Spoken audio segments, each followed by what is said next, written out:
Welcome to the CBS Radio Mystery Theater Archives, the only YouTube channel which has the original classic episodes of the CBS Radio Mystery Theater in order with no ads. Thank you for listening, and now, enjoy the show.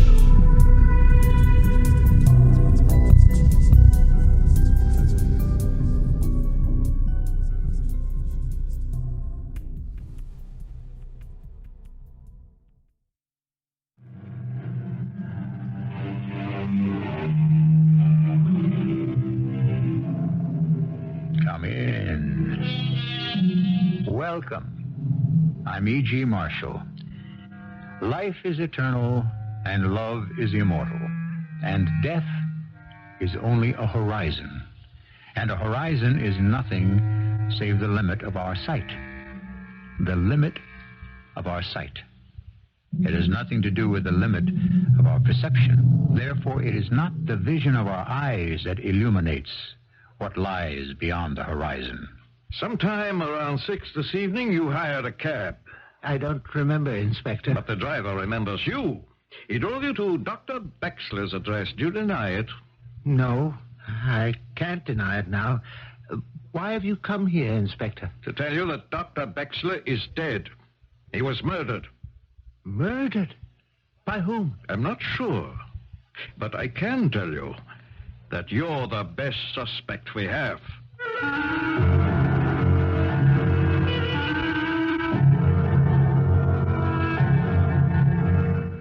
Our mystery drama, Wine, Women, and Murder, was written especially for the Mystery Theater by Sam Dann and stars Robert Dryden. It is sponsored in part by Buick Motor Division and ARM, Allergy Relief Medicine. I'll be back shortly with Act One. Are there as many stars in the sky as there are grains of sand on the beach? And does it matter? It does to some people, proving that any knowledge, no matter how esoteric, is meaningful to somebody, sometime, somewhere, somehow. Well, no matter what it is, you want to find out. If there's ever been a book published on it, Elias Breckenridge would know all about it. Good morning, Mr. Breckenridge. Oh, good morning, Miss Bexler. I came in because of the sign on your door. Ah, the sign. Well, it says we'll be closed for holiday. Yes. Well, I'm not aware of any holiday. There's no national one that I know of, even though they've been scrambled about in a most confusing fashion. Yes, that's true. Well, it's my holiday. I shall be away for a week. Oh, you mean a vacation? No, my dear Miss Bexler. A vacation implies a period of freedom from toil. I do not consider my bookshop as an enslavement. Of course. Trust you to put the situation in its true perspective. I am en route to Germany. All the way from California to Germany? The city of Cologne, or Cologne, as we might say it. Oh? Is there some purpose, some reason for choosing Cologne? Of course. I'm a member of the International Coleridge Society. Coleridge? The poet Samuel Taylor Coleridge. Of course. The Ancient Mariner. The best known, but perhaps the least of his achievements. Wasn't he English? Oh, yes, most certainly. Quite essentially English. Well, then it would seem to me... That the society should meet in England. Precisely. It requires no great imagination or originality to honor an English poet in England, does it? But why meet to honor him in Germany? Because of the Rhine. The Rhine? The river. Oh. Tell me, Miss Bexler, what is the most serious problem facing society today? Promiscuity? Ecology. Reasonable people may differ. Coleridge was the first of the major poets to be truly concerned with the population of the environment. Is that a fact? On a trip to Germany, he could hardly wait to see the beautiful Rhine of song and story. It almost broke his heart. The Rhine? Yes. On close examination, it was nothing but a poisoned and polluted river. Pity. He therefore wrote the famous poem Cologne, the theme of which is The River Rhine, it is well known, does wash the city of Cologne. But tell me, nymphs, what power divine shall henceforth wash the River Rhine? Beautiful. Yes, he was one of the great romantic poets. He is dead almost a century and a half, and yet he speaks of today. You must admit the romantic poets were all promiscuous. And so we meet to honor one who was not only a great poet, but also a pioneer environmentalist. I dare say. It is not enough for a poet to write beautifully. His words must also be meaningful. I'm sure of it. Well, you said you were going to Cologne, and by the sheerest of coincidences, I have some business in, of all places, Cologne. Oh, do you indeed? Yes, I have a cousin in Cologne, a Dr. Karl-Heinz Wechsler. He teaches at the university. Oh, indeed? Yes. His specialty is molecular genetics. Is that a fact? Well, we have an uncle who died. Oh, I'm sorry. He was 95. Well, even so. In Cincinnati, where he left us a house. We agreed to sell it. Ah, I see. You see, we must get the deed to my cousin somehow. And, well, I was thinking... Oh, no, it would be an imposition. What would? Well, since you are going to Cologne... Oh, I should be happy to. Would you? You see, the mails can be so undependable. Oh, but it would be too much trouble. No trouble at all. You could place the deed in his hand. Yes, and he could sign it. Well, that's all he has to do. And then I could bring it back. Oh, I can't help feeling that I'm imposing. Oh, no. Well, if you're sure. I insist. I keep saying what a pity we have so few opportunities to be helpful to one another. What I mean is that we take so few opportunities well, if you're quite sure. My dear Miss Wechsler, I insist.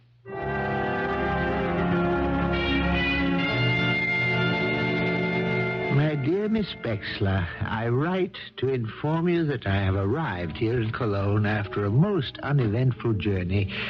I have seen the River Rhine, and unfortunately, Mr. Coleridge was all too truthful.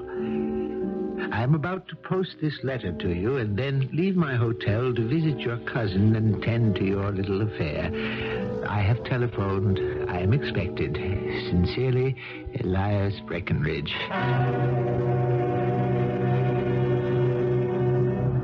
Taxi, are you free? Who is free in this world? It is comforting to know that German cab drivers are as philosophical as American ones. And you, Herr American, are you out for some fun? Oh, yes. Take me to 71 Schillerstrasse. Is that it? You won't find much fun there. No? Oh, no. That is where the teachers are. At the university. That's where they live. Ah, then I have the right address.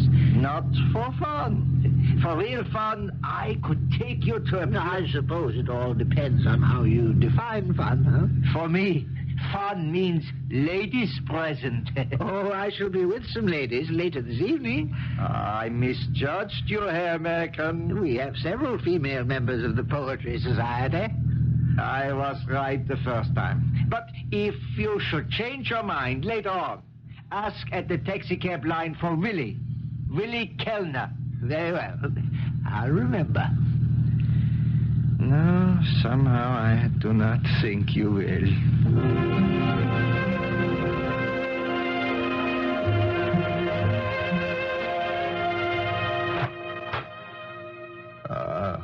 Mr. Breckenridge. Professor Wechsler? Yes, please, come in. Ah, thank you. It is I who should thank you. Please, be seated. Glass of wine? No, never during the day. I make it a rule. We have a saying here in Cologne. Lies were meant to be spoken.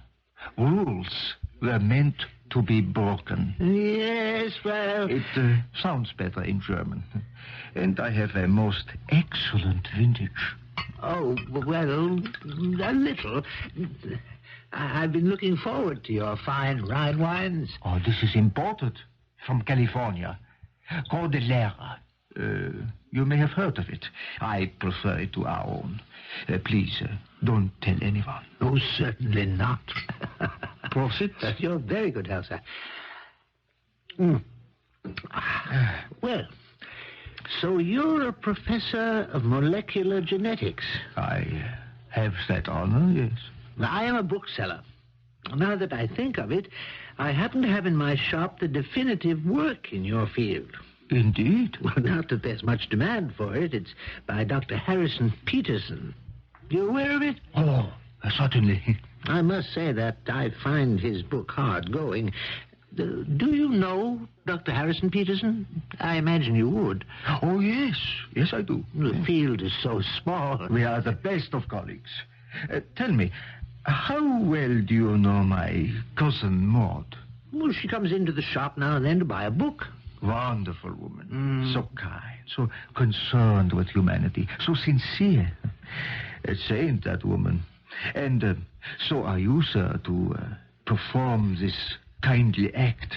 Most people would not have bothered. Yes, it could be a more cooperative world, I suppose. Let us have a drink to that. A more cooperative world. Oh, no, thank you. No more for me. One has to set limits. But if no one broke limits, what would happen to progress, huh? You have a point. But the Coleridge Society banquet begins early this evening. Then I must not keep you, but now, you know the way. You must come again. Perhaps you could explain Dr. Harrison Peterson's book. Gladly. Well, until next time. Oh, I nearly forgot. The deed. The deed? Oh, yes, of course, the deed. I have it right here in this envelope. Well, thank you again, Herr Breckenridge. And please, visit again soon. Goodbye, or better, auf Wiedersehen. Well, aren't you going to sign the deed? Of course. I thought if you signed it now, I could take it with me. Well, this is a legal document, and I make it a never-to-be-broken rule. Never to sign any legal document until my attorney has read it. Uh-huh.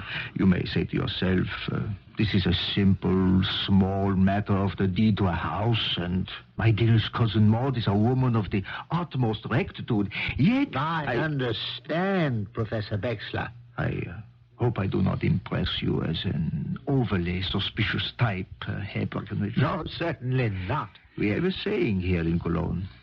Make positive before you sign what is yours and what is mine. I understand. It sounds better in German. I dare say. Well, once again, auf Wiedersehen, Professor Bexler. Leb wohl, Herr Breckenridge. In Xanadu de Kubla Khan, a stately Petrodome decree, where Alf the sacred river ran through caverns set. Hello. Did I leave the lights on when I left? Herr Breckenridge? What? I beg your pardon? Who are you? My name is Friedrich Schmidt. What you doing in my room? I'm with the Criminal Investigation Section of the German Federated Republic. Oh. Well, what has this got to do with me? Some 5 hours ago, at approximately 6 p.m., you engaged a taxi driven by Willy Kellner? I'm not sure I remember. But he remembers you. An American gentleman he picked up in front of this hotel. Oh, yes, of course. He says he drove you to number 71 Schillerstrasse, to the home of a Dr. Karl-Heinz Bexler. Do you deny it? Deny it? How could I deny it? Why would I deny it? What is it you want? I have come here to tell you that Dr. Karl-Heinz Bexler is dead. Murdered. That's impossible. Unfortunately, it's true. Murdered? When? By whom? When?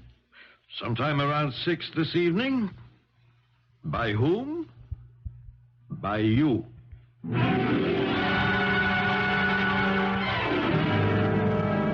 Let's see. We were with him during that visit to Dr. Karl-Heinz Bexler's home. We didn't see or hear Elias Breckenridge kill the professor. However, we were not with him when he went to the meeting of the Coleridge Society. We only have his word for that. Have we been wrong about meek, mild-mannered Elias Breckenridge? One thing is sure. To be accused of murder when you're a stranger and alone in a foreign country is hardly the happiest of situations.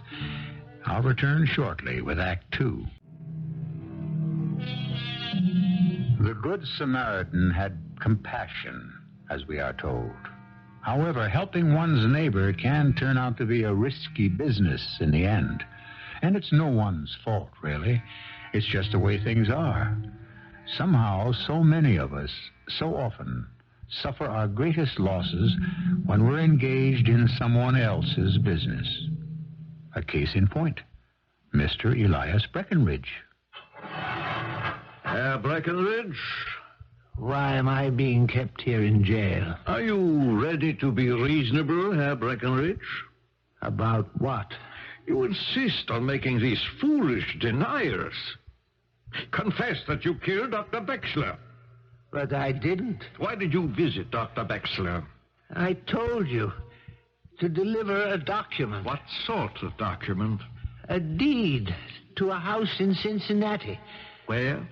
A city in America located on the Ohio River. And?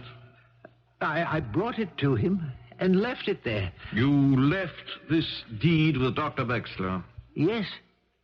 And then I said goodbye and went on to the banquet. If you left this deed with Dr. Bexler... What do you mean, if? If you left it there, where is it? Where is it? Now, that is my question. At about 6 p.m., you visited Dr. Bexler. At about that time, he was murdered, stabbed to death. Oh, no. I could never You say you left a document. Well, none was found. Therefore, none was left. Therefore, you lied about the deed. In sum, you visited him for another purpose, to murder him. But why would I want to murder Dr. Bexler? Well, that is the question you must answer. Now, we have enough proof to go to trial in a court of law. You mean that I'm to be tried for murder? The only mystery is the motive. Why, Herr Breckenridge? Why? Herlock, you can't railroad me. I'm an American citizen. I demand to see the American ambassador. The ambassador? Himself? Well, who do you think he is? He's just a servant of the American people, of whom I happen to be one.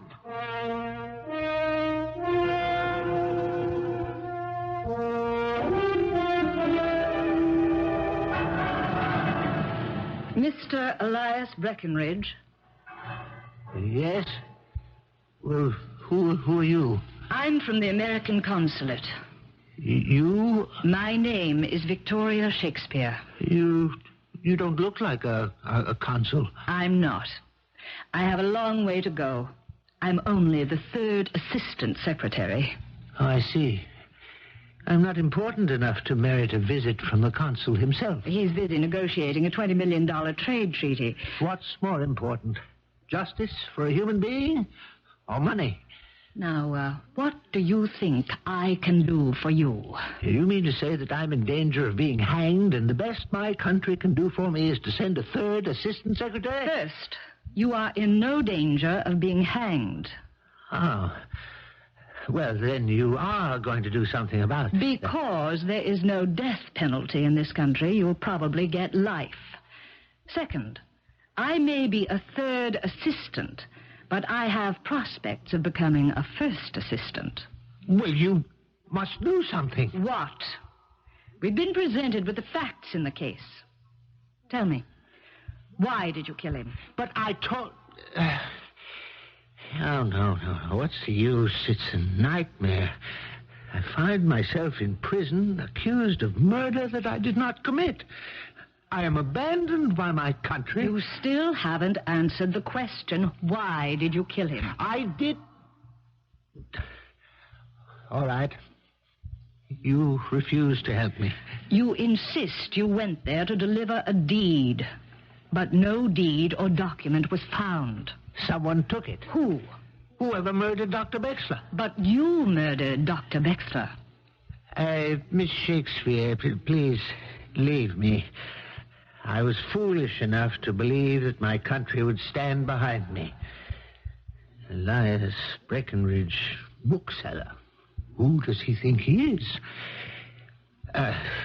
Are you quite finished with me?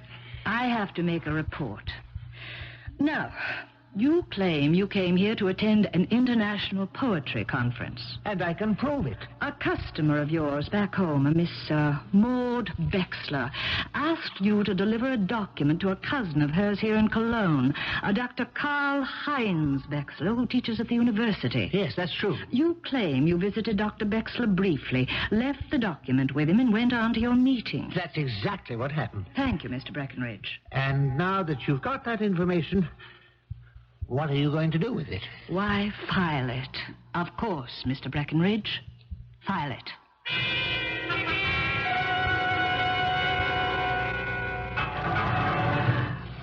Mr. Breckenridge. What are you doing here again, Miss Shakespeare? The consulate has assigned me to your case. Which means what? Which means I have begun an investigation. It's about time. I have been... Why don't you start at the beginning? Start with Miss Maud Bexler, who asked me to deliver the deed to... I have already done that. You've already... Yes, Mr. Breckenridge. I telephoned the chief of police back in the States to get a deposition from Miss Maud Bexler. Well, now we're getting somewhere. The transcript was sent here by plane, and it arrived this morning. Now then, Miss Shakespeare, this should get us off to the proper start. It will prove that Miss Maud Bexler asked me to bring the deed to Dr. Karl-Heinz Bexler. It will prove beyond the shadow of a doubt that I am speaking the truth. Would you care to read the transcript? Oh, it isn't necessary. Well, I'm sure it will be informative. I know what it says. Do you? Here. Now, why don't you look through it? A transcript of deposition given by Miss Maud Bexler to Detective Lieutenant Frank Fremont of the Los Angeles Police on April 17th at 10 a.m. Well, Miss Bexler, are you acquainted with Mr. Elias Breckenridge? Breckenridge? Well, I don't mean to seem... Are you saying you do not know Mr. Elias Breckenridge? No, I don't think so. Are you saying that you have never been in Breckenridge's bookstore?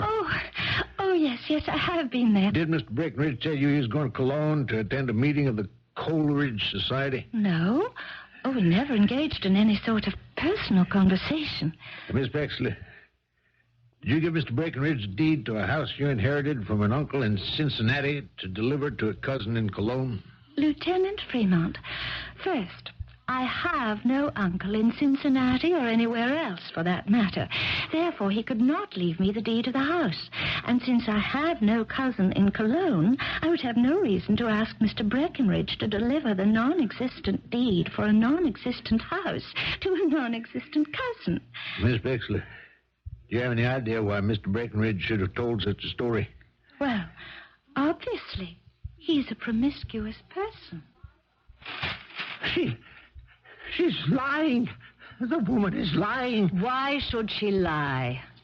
Mr. Breckenridge, is it true that you lose money on your bookshop? Who told you? We've been checking some of your friends and acquaintances. You told them. The bookshop does not make a profit. Well, you can't make money if you want to carry books many people won't read. Well, then why carry them? Because they're good books. Deserving books. Who subsidizes your shop, Mr. Breckenridge? Who makes good the loss? Who? Well, I do. But where do you get the money? I have a small income left to me by my mother. Mr. Breckenridge, isn't it true that your bookshop is a front? A front? For what? Why don't you tell me? Miss Shakespeare, I have nothing to tell you. Are you a hired assassin? How can you make such an accusation? Then what other reason would you have for killing Dr. Bexler? Bexler? Hey, see, I was right. Maud Bexler denies having a cousin in Cologne, but there was a Karl-Heinz Bexler living The here. name is not an unusual one. Miss Shakespeare, please, someone must listen to me. I'm listening to you. For someone must believe me. That's another story. I did not murder Dr. Bexler. I'm afraid that attitude won't get you very far. I see now how unfit I am for modern life. What brings this on? Suddenly, the smooth and even tenor of my existence is disturbed. I am, without warning, flung into a hazardous situation. And I don't know how to cope with it. Mr. Breckenridge, I am suggesting... I am a man of far-flung interests. I have enough information to fill an almanac. Yet I know nothing that is of any use to me in this hour of my need. I would, personally, like to be of assistance. Well, that's very kind of you. As long as there is some hope of your innocence, I am assigned to you. But I am innocent. If you go to trial, I am reassigned to another project. I will have to figure freight rates for the trade deal. It's a most boring task. Yes, I can understand that. How can we prove your innocence? I don't know. Let us accept your word that you did not kill Dr. Bexler. Describe that visit. I've done that at least 100 times. I arrived at the house. It was just about 6. He admitted me. Was he alone? I think so. There were no signs of anyone else. And? We had a glass of wine. Yes. And we chatted. What about? Oh, just polite conversation. About what? I don't remember. You came into the house, the first thing that happened. He offered me a glass of wine. The first thing you talked about. It was the wine. What did you say about the wine? Well, he remarked that it was a California wine. Here? In the Rhine country? Yes. A white wine called Cordillera. I'd never heard of it. Neither did I. Then, what? Well, more small talk. On what subject? His particular subject, molecular genetics. I happened to remark that in my bookshop I carried the definitive work in the field. Yes. I made a mistake. A mistake? How could I possibly make such a mistake? I never do. What are you talking about, Mr. Breckenridge? Now I know I didn't kill Dr. Bexler. Now I can prove it.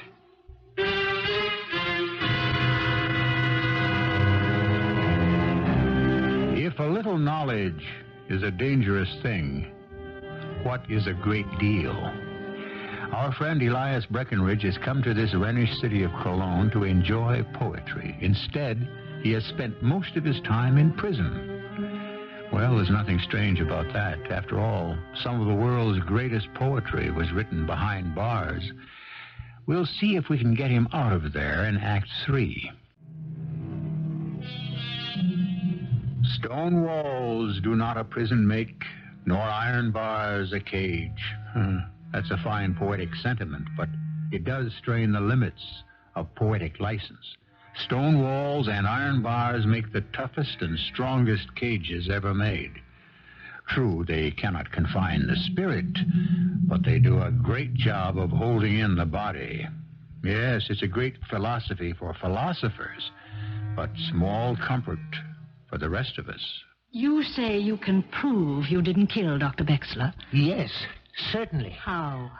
The man who opened the door and admitted me to the house, the man who offered me the glass of wine, the man who chatted with me, and finally the man who took the deed from me. He was not Dr. Karl-Heinz Bexler. He wasn't. You see, I happened to mention that I sold the definitive work in his field, molecular genetics, and I said it was by Dr. Harrison Peterson, and he said he and Dr. Harrison Peterson were the best of colleagues. Well? I never do this. The author of the studies in molecular genetics is not Dr. Harrison Peterson. It isn't. No. It's Dr. Peterman Harrington. Well, who's Dr. Harrison Peterson? Well, he's the author of Gradation in the Southern Sanskrit Dialects, a completely different field. Now, why did I get the two mixed up? Surely, if it were the real Dr. Bexler, he would have known the difference. Wait. Yes. I am accused of killing Dr. Bexler. What did he look like?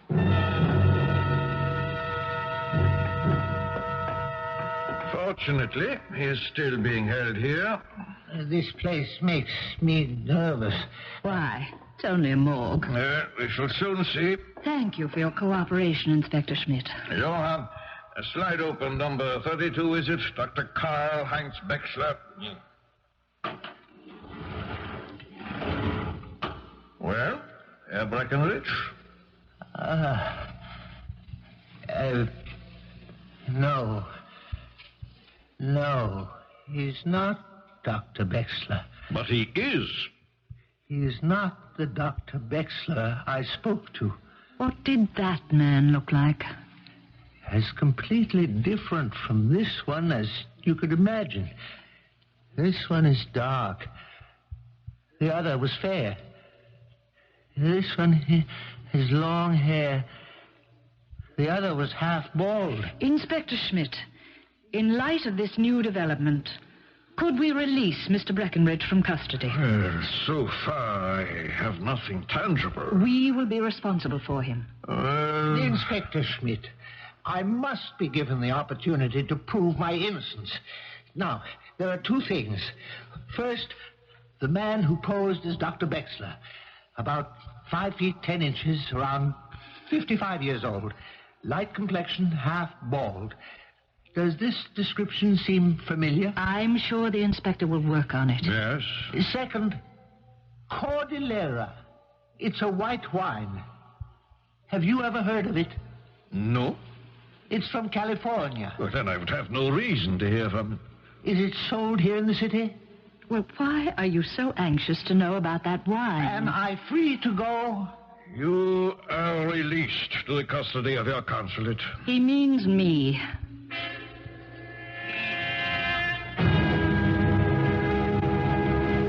But why did you want to come back here, to Dr. Bexler's place? To look at this wine bottle. What fascinates you about that wine? It's a very small winery in the Napa Valley. I'm sure they don't export. But what's the difference? How did this bottle get here? Someone had to bring it from America. When do they deliver the mail? Oh, about 2 o'clock. It's just about an hour from now. Let's wait.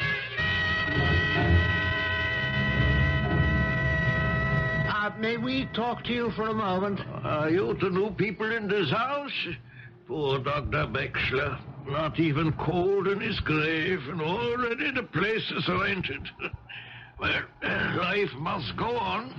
Dr. Bexler, did he get a great deal of mail? Yeah, and no.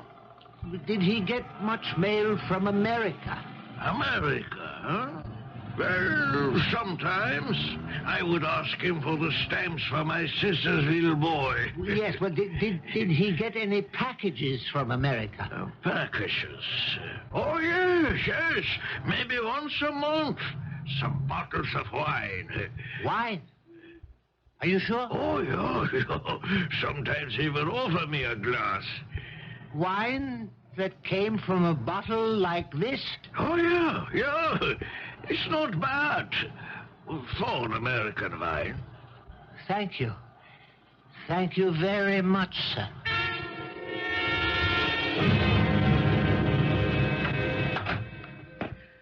You wanted to see us, Inspector Schmidt. Yes, please sit down. I have good news for Herr Breckenridge. The tall man who was posing as Dr. Bexler... Yes? His name is Heinrich Moller, and he was a hardened criminal. He's dead. Dead? He was shot while robbing a warehouse in Stuttgart. And before he died, he confessed to the murder of Dr. Bexler. And this deed, it was found in his clothes. Is this the document you delivered to the doctor? Well, of course, it was in an envelope, and I didn't read it, but it seems to be a deed to a house in Cincinnati. Now, this proves you are telling the truth. Well, then it's all over. Yes, poor Dr. Bexler is dead. Well, what should I do with the deed? I suggest you return it to Miss Bexler when you return to Los Angeles. Yes, of course. I'll do that. I'm sorry there was this misunderstanding. Well, it isn't every day one is accused of murder, I suppose. You are no longer in my custody, Mr. Breckenridge. It's a pity. You'll have to go back to calculating freight rates. Well, all's well that ends well, as the poet said, although it sounds better in German.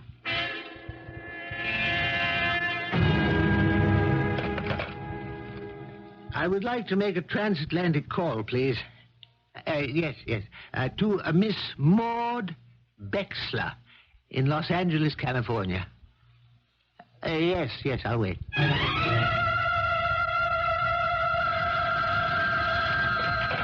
Hello? Yes, this is Mr. Breckenridge. She's not. Do you know where she can be reached? Oh? She's en route to Germany. Where? To Cologne.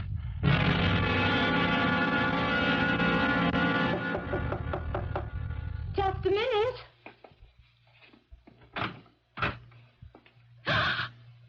Mr.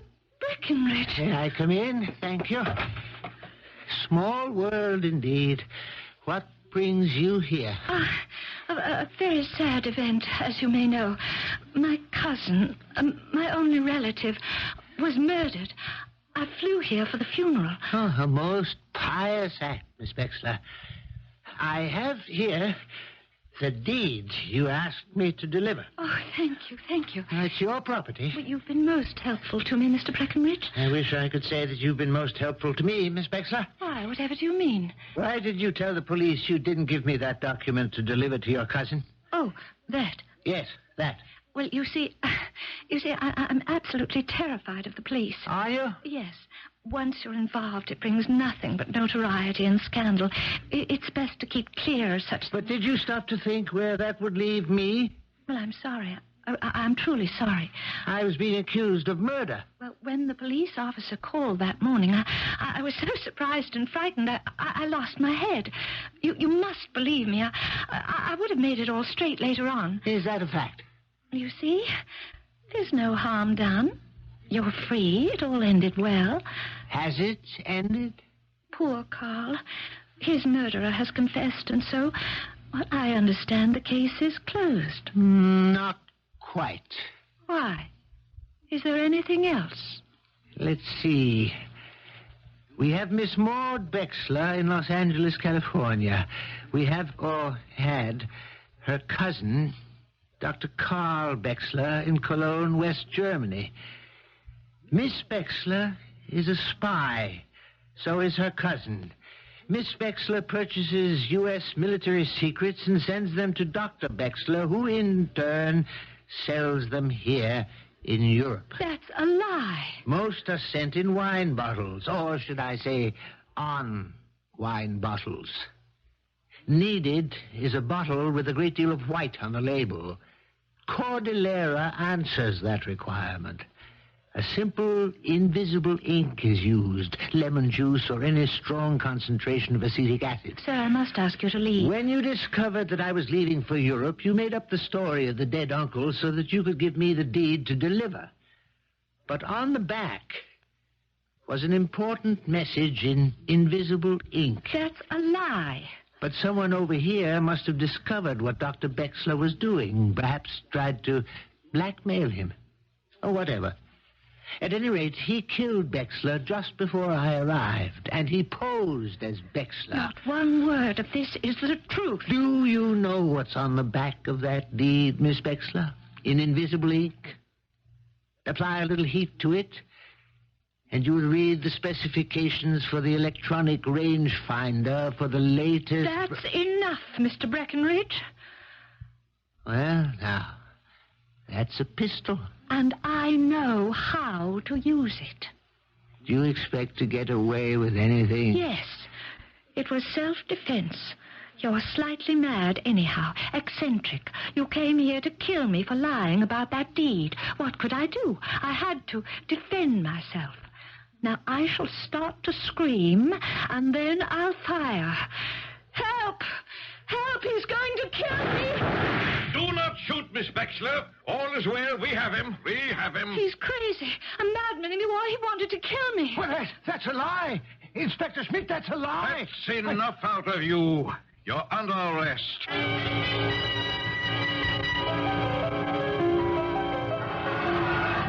Well, you certainly fouled things up.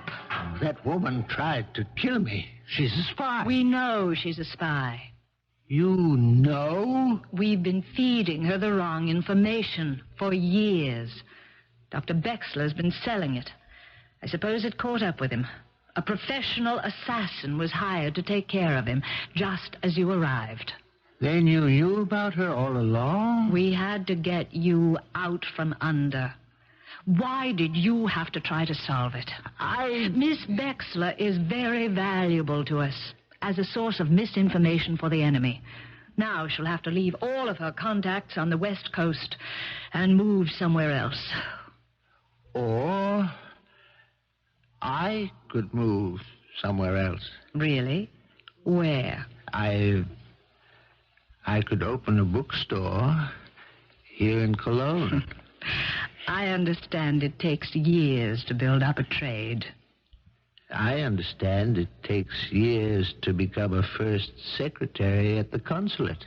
It's not so bad waiting, if you have company.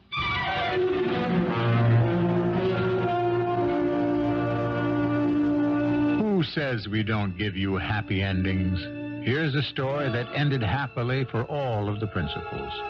For Elias Breckenridge and Victoria Shakespeare, of course. Certainly for Maud Bexler, who is continuing her career as an enemy spy, but working unconsciously for our side. I shall return with another happy thought in just a few moments. Today, the emphasis is on ecology, the environment. Clean air, pure water, as it should be. But there is another ecology. The ecology of the spirit, the ecology of thought. There is so much emphasis given to the quality of life. How about a little concentration on the quality of the mind? We have exercises for the mind 7 times each week, right here. Our cast included Robert Dryden, Carol Teitel, Bob Kaliban, and William Griffis. The entire production was under the direction of Hyman Brown. Radio Mystery Theater was sponsored in part by True Value Hardware Stores. This is E.G. Marshall inviting you to return to our Mystery Theater for another adventure in the macabre. Until next time, pleasant dreams.